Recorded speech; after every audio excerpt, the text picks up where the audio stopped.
大家好，我是多多。人到中年会看穿许多人情世故，曾经信誓满满的爱情早已经淡去，无法撑起一片安逸的天。曾经觉得充满幸福的未来也早已变了味，虚幻而可笑。经历了风风雨雨，才发现人到40岁谁都靠不住，对方靠不住。其实人最大的安全感永远来自于自己，不管在任何年龄阶段，自己才是自己最大的依靠。今天将和大家分享的是55岁到60岁这10年，你必须做好的这个准备。早年的人生多了追求，中年的人生多了烦恼，晚年的人生多了孤苦。以往我们总认为年轻且卑微的人生才是痛苦的，谁知道中年以后的人生才会让我们的印象深刻。人越是上了年纪，也越会感到生活的无奈以及残酷。或许没有人会爱你，除了我们自己爱自己。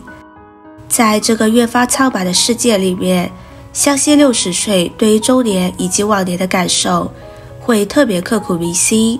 所谓年少不知曲中意，到老已成曲中人，就是这个道理。永远记得60岁后会在55岁到65岁这10年做好以下这10件事，从而为晚年铺路。如果生活很难，我愿你平安。在如今这个复杂的世道当中，有很多中年人会拿命去换钱，甚至还会为了一点工资而倒在工作岗位上，难以等到退休的那一天。如果生活实在特别艰难，那我们不妨成为安康长乐的人。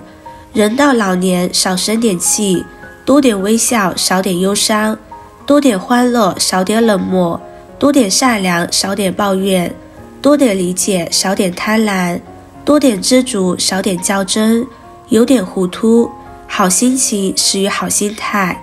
人生不过3万天，成功失败均坦然，是非恩怨莫在意，健康快乐最值钱。所以我们要懂得好好保护自己，吃好穿暖，不要自暴自弃。当我们生活好起来的时候，我们更要懂得养生。特别是人到60的我们，应该有更多的时间花在养生，花在做一些健康有意义的善事上面。只有这样，我们才能活得更健康，更有质量，生命也更有意义。至少让你的健康会省下一大笔钱，也会让你的生活多些安稳，少一些痛苦。在养生之余，不妨给自己存点钱。王尔德曾有言，年轻的时候，我总以为金钱最重要，等我老了之后才发现的确如此。这世间有这么一位守护神，他冷血无情，但忠诚可靠，能帮你解决世上99%的问题。它就是我们经常接触的钱财。我们不要忽视了钱财的重要性，也不要觉得钱财就是身外之物。或许我们赚不到大钱，但我们一定要有经济基础，尤其是在55岁之后，我们都差不多要退休了，差不多要成为没有收入的老人家了。这个时候我们该如何是好呢？那就是明白钱财的重要性，好好的把握自己的钱财。有钱在手和没钱在手，过的根本不是一样的人生。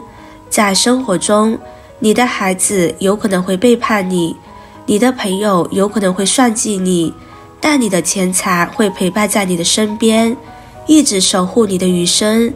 在保证身体健康的情况下，我们还是要多赚点钱，甚至让自己拥有足够的存款，因为金钱终究是你的幸福生活以及自尊自信的底气。修身养性，静待花开。55岁之后，如果你还在岗位上，相信你已经身处2线了。如果你已经没有了工作，那你就有时间来做自己的事。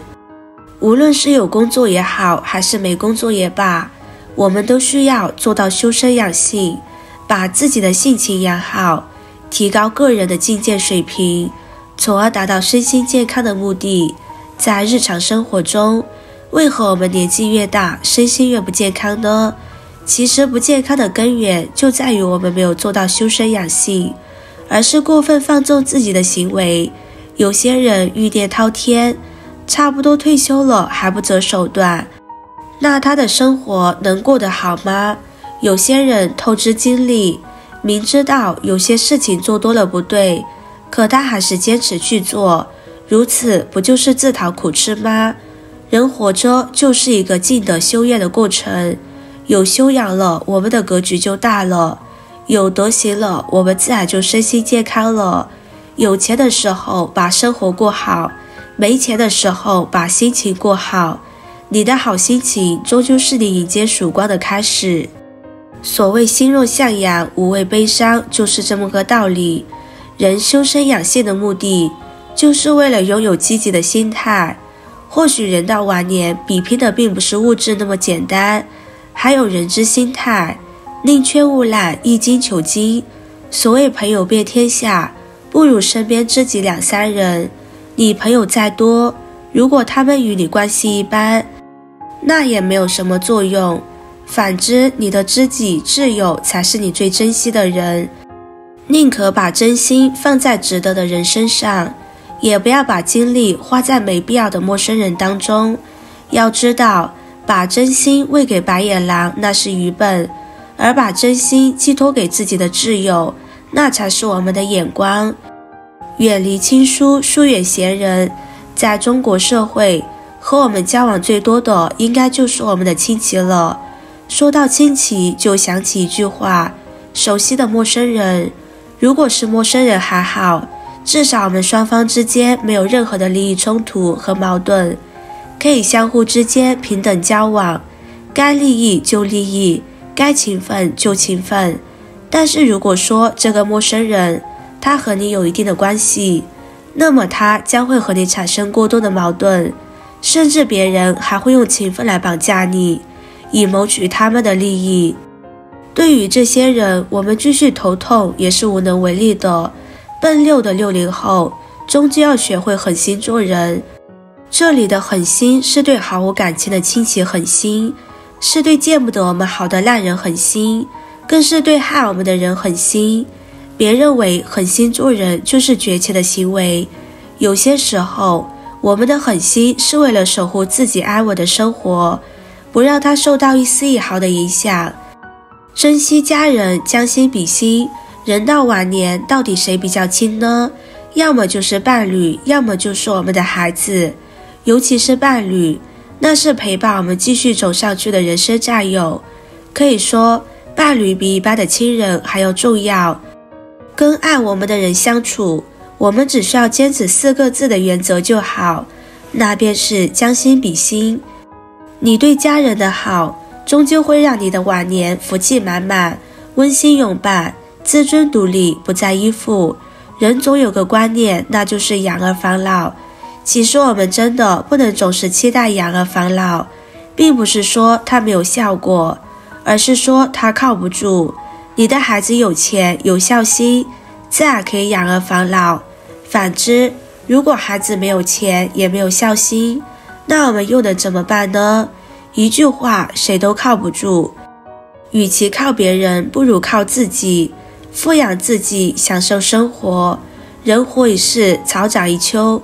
或许我们不能大富大贵，或许我们依旧比较平凡，或许我们也干不成什么大事，可是我们终究要学会富养自己，那才是正道。富养不一定是金钱上的富养，还可以是精神以及观念上的富养。多为了自己而活，多做些自己喜欢的事，那才对得起这短暂的100年人生。顺其自然，看透看淡，夏有凉风，冬有雪，若无闲事挂心头，便是人生好时节。人生既会有春暖花开的一面，也会有寒冬刺骨的一面。对于我们来说，我们没必要胡思乱想，也没必要过分纠结，也许会让自己活得淡然点，顺其自然，这才是该有的生活态度。尽人事，听天命。人上了年纪，越喜欢这么一句话，尽人事，听天命。哪怕是刘伯温也都如此感叹，岂能尽如人意，但求无愧我心。我们无论做什么事，只要对得天地良心，对得起自己的父母，那就足够了。只要我们尽全力了，就没有必要杞人忧天。一个人最大的本事并非得到什么，而是在这个过程中付出了多少，把过程和好，而结果如何，相信上天会有最好的安排。今天的文章就分享到这里了，视频看到这里了，麻烦各位哥哥姐姐动动小手给我点个赞吧。点击我的头像可以看到更多的精彩内容，我们下个视频见啦。